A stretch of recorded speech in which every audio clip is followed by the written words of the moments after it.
ये हटाओ, इस डब्बों को हटाओ हमारा लोग, बस हो गया ये।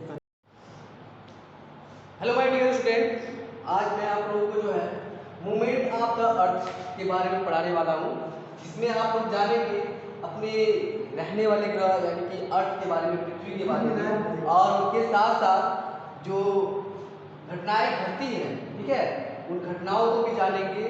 प्लस जो हमारी पृथ्वी है, पृथ्वी पे कौन कौन सी रेखाएं हैं और कैसे काम करती हैं, इन सभी चीज़ों के बारे में आज मैं आप लोगों को बताने वाला हूँ। तो ध्यान से सुनिएगा इस वीडियो को, और जहाँ नहीं समझ में आएगा तो नीचे कमेंट बॉक्स में कमेंट करके जरूर बताइएगा, ठीक है। तो ध्यानपूर्वक सुनिएगा।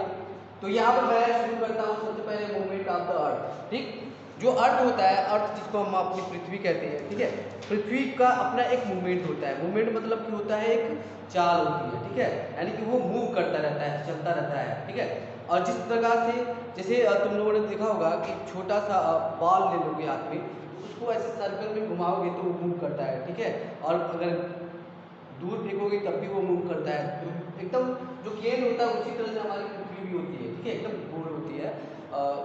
और ये जो पृथ्वी जो होती है इस तरह से हम दिखा सकते हैं, इसमें देख सकते हैं, ठीक है, ये ग्लोब दिखाई दे रहा है। तो ऐसे ही हमारी पृथ्वी होती है, ठीक है।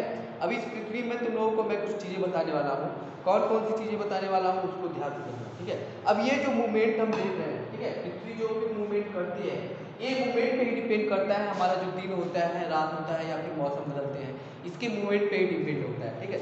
बिना इसके मूवमेंट के ना हम दिन देख पाएंगे, ना रात हो पाएगी, ठीक है, और ना ही जो हमारा मौसम बदलता रहता है, कौन सा मौसम पता ही है, जैसे ठंडी, गर्मी, ऐसे बहुत सारे ऐसे मौसम बदलते रहते हैं।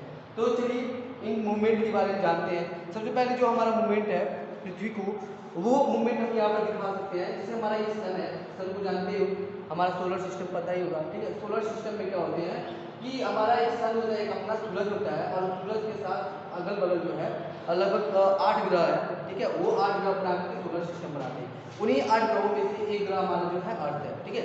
अब ये अर्थ जो होता है वो किसका राउंड करता है, किसका किसका चक्कर लगाता है, सूर्य का चक्कर लगाता है, ठीक है। जो सूर्य होता है वो एकदम मिडल में होता है। जितने भी प्लेनेट हैं, टोटल 8 प्लेनेट है, वो सारे प्लेनेट जो है इस सन का क्या करते हैं, राउंड लगाते रहते हैं, ठीक है। तो उसमें हम बात करेंगे आज पृथ्वी के बारे में। तो पृथ्वी क्या करती है, पृथ्वी पहला काम तो ये करती है कि पूरे सूरज का एक चक्कर लगाती है, पूरा चक्कर लगाती है, ठीक है। एक चक्कर ये लगाती है और दूसरा चक्कर वो अपनी खुद का लगाती है, ठीक है, 2 चक्कर लगाती है। जो वो पृथ्वी जो है पूरे सूरज का जो चक्कर लगाती है, एक लाइन तैयार कर देती है, ठीक है। और यही जो हमारा एक जो सर्कल बनाती है, ये सर्कल ये हमारा क्या होता है, रेवोल्यूशन होता है, ठीक है, रेवोल्यूशन होता है। और जो पृथ्वी अपने ही क्या होती है, अक्ष पे घूमती है, इसको एक्सिस बोलते हैं, ठीक है, अक्ष पे घूमती है, इसको हम क्या कहते हैं, रोटेशन बोलते हैं, ठीक है। 2 चाल करते हैं, यानी 2 मूवमेंट होते हैं अर्थ के। कौन कौन से मूवमेंट होते हैं, एक मूवमेंट वो होता है जो पृथ्वी अपने खुद पे ही चलती रहती है, खुद पे ही रन करती है, मूव करती रहती है। और दूसरा मूवमेंट वो खुद पे रन करते हुए, खुद पे रन करते हुए वो क्या करती है, जैसे ये ग्लोब है, ये खुद भी रन कर रहा है और हम इसको ऐसे ऐसे घुमाएंगे तो ये ऐसे ऐसे घूम भी रहा है, यानी कि ये डबल मूवमेंट करती है। तो जो पृथ्वी अपने ही एक्सिस पे मूव करती है उसको रोटेशन कहते हैं, और पृथ्वी अपने एक्सिस पे मूव करते हुए सूर्य का भी एक मूव करती है तो उसको क्या कहते हैं, रेवोल्यूशन कहते हैं, ठीक है। तो उम्मीद है ये 2 चालें समझ में आ गई होगी, ठीक है। अब ये होता क्या है इन दोनों चालों से वो जानो। ये चाल जो मूव होते हैं वो मूव क्यों होता है और उसका क्या रिजल्ट होता है, ये जानना हमारे लिए बहुत जरूरी है। तो सबसे पहले देख लेंगे जो अर्थ होता है, अर्थ का जो रोटेशन होता है उसके बारे में जानते हैं, ठीक है। जो हमारा अर्थ होता है ये तो पता ही एक सर्कल की तरह होता है, ठीक है। और ये जो जैसे देख रहे हो ये सर्कल की तरह हुआ है गोल एकदम, ठीक है। और इस सर्कल के साथ साथ जो है कुछ ये ऐसे बैंड भी है, ठीक है, बैंड भी है। और इसी बैंड के सहारे ही हमारा जो क्या है, अर्थ है, वो अपने ही आप में क्या करता है, रोटेशन करता है। लेकिन जब रोटेशन करता है तो इसमें एक चीज देखने वाली बात होती है कि ये जो सूर्य है, ठीक है, सूर्य के सामने कुछ हिस्सा रहता है। तो जो सूर्य की रोशनी जो होती है इस सामने वाले हिस्से पर पड़ती है, ठीक है। इसलिए हमारा ये अगर मान लो ये हमारा ग्लोब है और हम इस पर टार्च जलाए तो हमारे इसी वाले हिस्से पे जो है टार्च की रोशनी जाएगी, ठीक है। लेकिन पीछे वाला हिस्सा जो है उस पर टार्च की रोशनी नहीं जाएगी, ठीक, यानी कि सामने वाले पे हमारा जो है रोशनी जा रही है, पीछे वाले पे नहीं जा रही है। तो जो सामने वाला पार्ट पड़ता है, जो हिस्सा पड़ता है, वहां पर जो होता है क्या हो जाता है, हमारा दिन हो जाता है। क्या हो जाता है? डे होता है, ठीक है। और जो पीछे वाला हिस्सा होता है वो क्या होता है? वो रात कर देती है, यानी कि नाइट हो जाता है, ठीक है। तो तुम लोगों को ये तो पता होगा कि हमारा दिन और रात दोनों मिलाकर कितने घंटे का होता है? टोटल 24 घंटे का होता है। ये तो पता ही होगा, पहले से सुनते आ गए। पूरा दिन और रात मिलाकर कितने घंटे का होता है? 24 घंटे का होता है। तो हमारा जो दिन वाला हिस्सा होता है, ठीक है, ये दिन वाला हिस्सा ये 12 घंटे जो पृथ्वी के सूरज के सामने रहती है। लेकिन फिर अगले 12 घंटे जो है ये फिर जो है ये वाला हिस्सा जो है घूम करके इधर आ जाता है। क्यों? इस रोटेशन के कारण।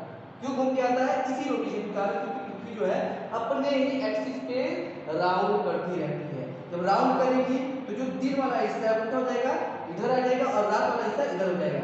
यानी कि पृथ्वी के आधे हिस्से पे दिन और आधे हिस्से पे रात। तो इसीलिए हम लोग कहते हैं जब हमारे भारत में जो है सुबह होता है तो अमेरिका की तरफ क्या हो जाता है? अंधेरा हो जाता है, ठीक है। जब अमेरिका की तरफ अंधेरा सुबह होता है तो इधर क्या हो जाती है?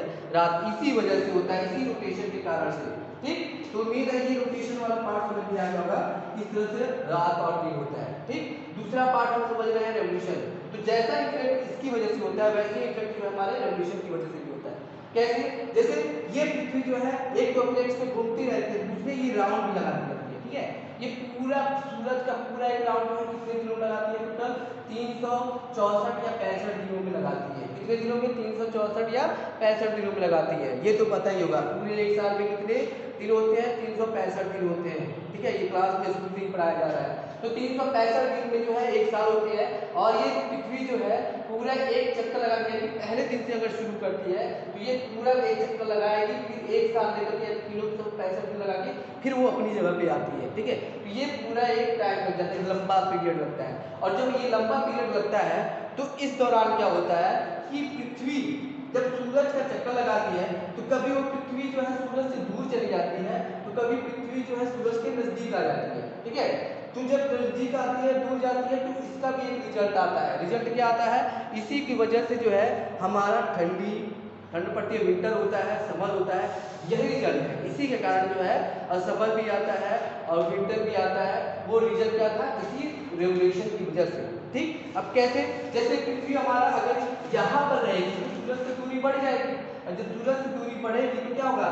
यहाँ पर रोशनी जो है कम मात्रा में पहुंचेगी और यहाँ पर जो है ठंड हो जाएगी, ठीक है। और वही रोशनी जो होती है अगर क्या हो जाए पृथ्वी सूरज के नजदीक आ जाए तो वो धूप जो है, रोशनी जो होती है बहुत तेज पड़ती है, तो यहाँ इसलिए क्या होता है? ये गर्मी हो जाती है, ठीक है। और ऐसे हमारे मौसम बदलते रहते हैं, तो उसको थोड़ा सा इससे समझते हैं, ठीक है। जैसे क्या होता है कि ये हमारा अर्थ है, ठीक। अर्थ में हम पहले क्या करते हैं? 2 पार्ट्स में डिवाइड करते हैं इस अर्थ को। एक तो होता है नॉर्थ पोल और दूसरा होता है साउथ पोल। नॉर्थ पोल और साउथ पोल ये दोनों डिफरेंट होते हैं, ठीक है। तो ये अगर हम इसको मिडिल से डिवाइड करते हैं तो ये जब मिडिल से डिवाइड करेंगे तो 90 डिग्री जो होता है ये साउथ में आ जाएगा, और 90 डिग्री जो है ये क्या हो जाएगा? नॉर्थ में आएगा, और 90 डिग्री साउथ में आ जाएगा। जिससे जो है हम लोग क्या कहते हैं, तुम लोग पढ़े होंगे अपने बुक में अक्षांश और देशांतर रेखाएं, ठीक है। अक्षांश और देशांतर रेखाओं को कहते हैं लैटिट्यूड और लैटिट्यूड, ठीक है। लॉन्गिट्यूड और लैटिट्यूड। लैटिट्यूड का मतलब होता है ये अक्षांश रेखाएं, ठीक है। लैटिट्यूड का मतलब अक्षांश रेखा है, और लॉन्गिट्यूड का मतलब क्या होता है? देशांतर रेखा है। देशांतर क्या होती है? जैसे यहाँ पर हमारी पृथ्वी है, पृथ्वी पे देखोगे ये काल्पनिक रेखा बनाई गई है, यहाँ पर ऐसे ऐसे ऊपर से ऐसे नीचे, यानी कि नॉर्थ की तरफ से लेकर के साउथ की तरफ पे ऐसे लाइन बनाई गई है, ठीक है। तो जो बीच में एक काल्पनिक रेखा होती है जो 0 डिग्री की होती है, ठीक है, वो एकदम बीचों बीच होती है, 90 डिग्री पे होती है, ठीक। वो यहाँ से वहाँ तक 90 डिग्री। और जो हमारी देशांतर होती है, देशांतर मतलब क्या होती है? जिसको हम क्या कहते हैं? देशांतर रेखा यानी कि लॉन्गिट्यूड कहते हैं, ठीक है। सॉरी, देशांतर रेखा यानी कि लैटिट्यूड कहते हैं। जैसे ये हमारी लाइन है, ठीक है, ये लाइन ऐसे करके है, ये हमारा क्या है? ये लैटिट्यूड है, ठीक है। लैटिट्यूड जो होता है एक 0 डिग्री पे होता है। जैसे यहाँ पर देखोगे ये इक्वेटर जो तुम लोगों को पढ़ाया जाता है क्लास में, तो ये इक्वेटर ही हमारा क्या है? 0 डिग्री का है, ठीक है। इसके ऊपर जो है जैसे जैसे ये बढ़ता जाएगा इसकी रेखाएं आगे की बढ़ती जाएगी, ये 180 तक जाएगा और इधर 180 तक जाएगा। तो ये हमारा जो लैटिट्यूड लाइन्स होती है वो इस तरह से होती है कि 0 डिग्री मिडिल में होता है। उसी तरह से यहाँ पर 0 डिग्री होता है, इधर 90 हो जाएगा, इधर 90 हो जाएगा, ये 90 हो गया और इधर घटता जाएगा और इधर घटता जाएगा, ठीक है। ये हो जाता है हमारा लॉन्गिट्यूड, ठीक। अब इसमें भी देख लो जो भारत भारत का नक्शा तो देखे ही हो, भारत के बारे में जानते ही होंगे, ठीक है। भारत का उत्तर जो दिशा होता है यानी कि हिमालय वाला जो दिशा होता है, ठीक है, उसको हम नॉर्थ कहते हैं। तो जैसे ही हम नॉर्थ में जाएंगे तो जो नॉर्थ पोल होता है वो हमारा 90 डिग्री होता है, ठीक है। जो हमारी कौन सी लाइन, ये हमारा जो है लैटिट्यूड जो है, ठीक है, वो 90 डिग्री पे होता है। और उधर भी साउथ में भी वही 90 डिग्री पे होगा, ठीक। जो आर्कटिक सर्कल होता है, आर्कटिक सर्कल में क्या होता है 66 हाफ नॉर्थ में होता है। तो जितना ये आर्टिकल यानी कि जो हमारी लैटिट्यूड जो लाइन है, लैटिट्यूड यानी कि अक्षांश जो रेखा है, वो इसको हम अलग अलग पार्ट में इसलिए पढ़ते हैं और इन्हीं की वजह से जो है रोशनी पड़ती है, इन्हीं पे रोशनी जैसा जितना ज़्यादा पड़ती है उतना ही जो है गर्मी होती है, उतना ही ठंड पड़ती है। जहाँ पर रोशनी कम पड़ती है वहाँ पर जो है ठंड ज़्यादा होती है, ठीक है। तो जैसे हमारा ये आर्कटिक रीजन होता है जहाँ पर 66 हाफ पे नॉर्थ की तरफ है, और जितना इधर रहेगा उतना ही एक्यूरेट, जितना इधर रहेगा उतना ही यहाँ पर क्या होता है आर्कटिक सर्कल 66 हाफ साउथ की तरफ है। अगर ये नॉर्थ की तरफ है तो ये साउथ की तरफ है। उसी तरह से दो लाइन होती है, एक ट्रॉपिक ऑफ कैंसर और एक होता है ट्रॉपिक ऑफ कैप्रिकॉर्न, ठीक है। ये दो लाइन होती है जिसको हम एक कर्क रेखा कहते हैं और एक मकर रेखा कहते हैं, ठीक है। कर्क रेखा तुम्हारे भारत के ठीक बीचों बीच से ही होकर गुजरती है और मकर रेखा जो है ठीक भारत के नीचे की तरफ है, ठीक। और इक्वेटर जो होता है हमारा 0 डिग्री अक्षांश रेखा होती है, ठीक है। अब ये 0 डिग्री अक्षांश रेखा क्यों कहा गया है और ये डिवाइड करके क्यों बताया गया, ये भी मैं अभी आप लोगों को बता रहा हूँ। इसमें क्या होता है कि जो 0 डिग्री रेखा होती है, ठीक है, वो 0 डिग्री रेखा जो होती है, जो सूरज की रोशनी होती है उस 0 डिग्री रेखा बिल्कुल सीधे पड़ती है। क्यों? क्योंकि यहाँ पर ये सामने रहती है ना, तो सामने होने की वजह से ये 0 रेखा पे जो है सूरज की रोशनी सीधे पड़ेगी और ये वाला क्षेत्र जो होता है बहुत ही गर्म भी होता है, ठीक है। ये क्षेत्र जो है गर्म वाला क्षेत्र पाया जाता है, ठीक। अब जो बाकी हिस्सा बचता है जहां पर सूरज की रोशनी सीधी नहीं पड़ती है, ठीक है, यानी कि ये ट्रॉपिक ऑफ कैंसर है और ट्रॉपिक ऑफ कैप्रिकॉर्न है। ये 23 हाफ और साउथ नॉर्थ की तरफ है, ये 23 हाफ साउथ की तरफ है। इन दोनों के बीच में ये इसको हम हीट जोन कहते हैं, यानी कि गर्म वाला क्षेत्र है।